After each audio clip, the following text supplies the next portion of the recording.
प्रिय मित्रों, नमस्कार, जय सिया राम, राधे राधे। आखिर वो समय आने वाला है, आपका इंतजार खत्म होने वाला है, जब माता रानी के भक्त पूरे 9 दिन तक माता रानी की पूरे भक्ति भाव के साथ पूजा और आराधना करेंगे और माता रानी प्रसन्न होकर के उनको आशीर्वाद देंगी और आपके जीवन के सभी कष्टों को दूर करेंगी। तो माता रानी की भक्ति में पूरे 9 दिन तक डूबने का समय बिल्कुल 22 सितंबर से शुरू होने वाला है। जी हाँ, शारदीय नवरात्रि की जो शुरुआत हो रही है वो 22 सितंबर से।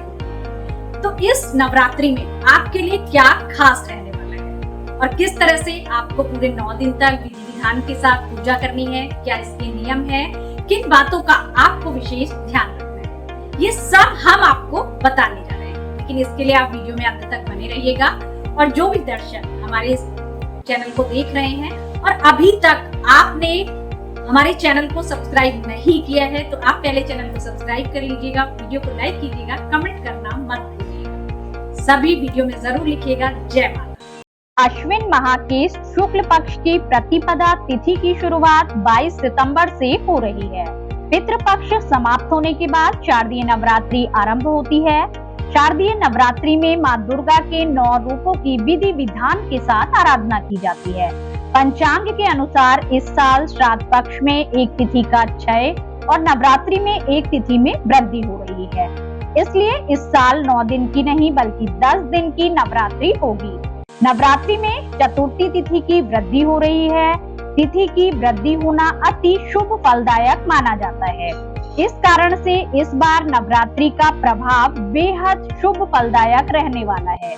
9 दिन नवरात्रि व्रत करने के बाद नवमी पर कन्या पूजन और 10वीं पर व्रत का पारण किया जाता है। अश्विन माह के शुक्ल पक्ष की प्रतिपदा तिथि की शुरुआत 22 सितंबर को हो रही है। कलश की स्थापना का शुभ मुहूर्त सुबह 6:09 से 8:06 तक रहेगा। अगर दोपहर में कलश स्थापना कर रहे हैं तो अभिजीत मुहूर्त दोपहर 11:49 से 12:38 तक रहेगा। इस समय आप कलश की स्थापना कर सकते हैं। माता रानी अलग अलग वाहन पर सवार होकर के आती हैं, कभी नाव पर, कभी हाथी पर, कभी घोड़े पर। लेकिन माता रानी दिन के अनुसार अपना वाहन को चुनती हैं और उसके अनुसार आती हैं। तो जब भी नवरात्रि की शुरुआत रविवार या सोमवार से होती है तो माता रानी हाथी पर सवार होकर के आती हैं। और इस बार 22 सितंबर से जो शुरुआत हो रही है, दिन सोमवार पड़ रहा है, तो माता रानी हाथी पर सवार होकर के आएंगी। हाथी पर सवार होकर आना बेहद ही शुभ संकेत माना जाता है। आप देखेंगे कि इस पूरे साल सुख, समृद्धि और सौभाग्य का संचार होगा। हाथी की सवारी देश में सुख, शांति, समृद्धि और आर्थिक उन्नति का संकेत देती है, जिससे लोगों की आर्थिक स्थिति भी बेहतर होगी। नवरात्रि में माता की सवारी के अनुसार आने वाले वर्ष की दशा और दिशा का पता चलता है।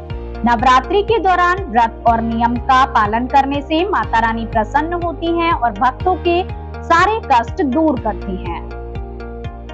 ज्योतिष और धर्म शास्त्रों के अनुसार नवरात्रि के पूरे 9 दिन जब आप व्रत करते हैं तो इसका पूर्ण फल आपको तभी प्राप्त होता है जब आप पूरे विधि विधान नियम के साथ इस व्रत को करते हैं।